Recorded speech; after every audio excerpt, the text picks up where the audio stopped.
Orlando.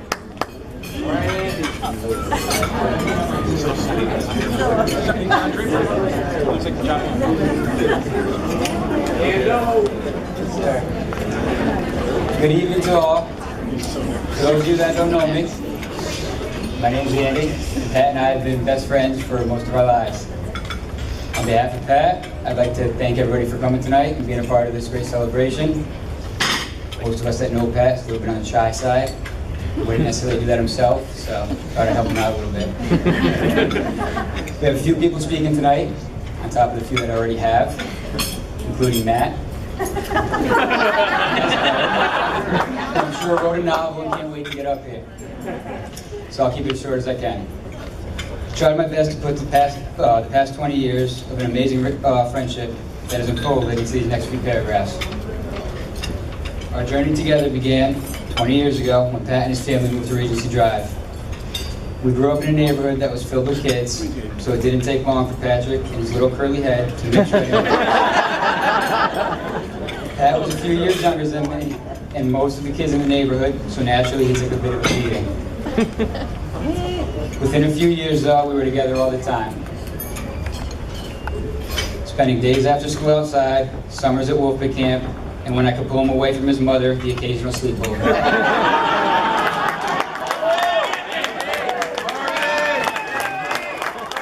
As Pat got a little bit older and a little bit faster, the little brother type relationship and the beating started to slow down.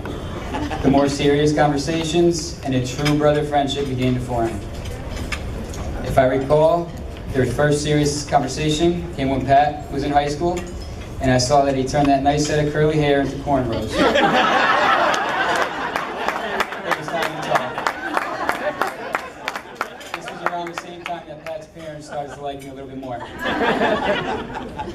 I mentioned Patrick was getting a little bit older and also a little faster at this point.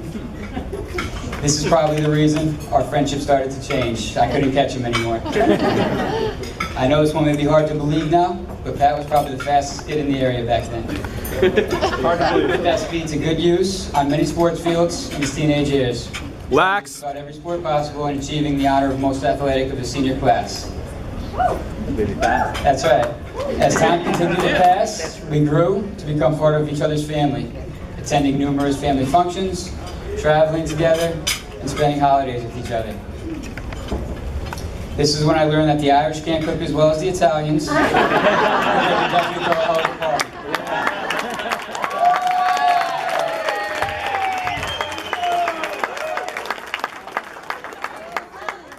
That's right.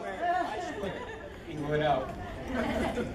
Kate, as you already know from spending time with the Scullys for the last few years, you're becoming part of a loving, fun, and entertaining family. I could go on and brag about the times that you guys will have together, the times that you've already had, and hopefully the times that you'll have with us and all the friends and family that are here. I'm going to wrap it up now, and I'm going to give you a couple pieces of advice. If you ever can't find Pat, call O'Neill's first. Don't ever let Pat on a ladder or anywhere near a power tool. Any tool.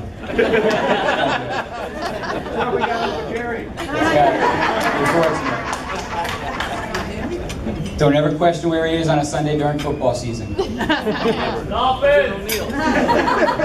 And very lastly, if you need to get him on an airplane, just buy the tickets and don't tell him. Good luck on your flight. Last time we were together on a flight, Pat literally pulled a seatbelt out of the chair. Had it in his hand and was very scared. That's it from me. I wish you guys the best. We could all raise our glasses.